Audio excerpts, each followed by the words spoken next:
নবীজি সাল্লাল্লাহু আলাইহি সাল্লাম আমাদেরকে দোয়া শিখাইছেন। সুনানে তিরমিজির বর্ণিত হাদিসে তিনি বলেছেন আমরা যেন আল্লাহর কাছে দোয়া করি, আল্লাহুম্মা হদিনি লি আহসানিল আখলাক ওয়া লা ইয়াহদি লি আহসানিহা ইল্লা আনত ওয়াসরিফ আন্নি সাইয়্যাহা ওয়া লা ইয়াসরিফ আন্নি সাইয়্যাহা ইল্লা আনত।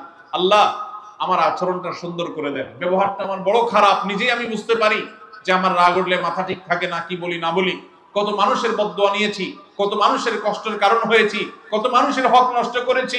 মাবুদ আপনি আমার আখলাকটা সুন্দর করে দেন, আমার আচরণটা ভালো করে দেন। আল্লাহর কাছে দোয়া করতে হবে। আবার যে সমস্ত মানুষগুলোর সুন্দর আচরণ আছে, প্রত্যেক সমাজে আছে, দেখবেন কারোর কষ্টের কারণ হয় না।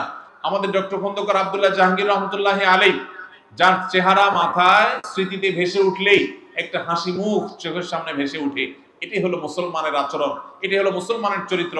আল্লাহ আমাকে, আপনাদেরকে, আমাদের সবাইকে সেরকম চরিত্র ধারণ করার তৌফিক দান করুন। সবার চেষ্টা করবো তো ইনশাআল্লাহ।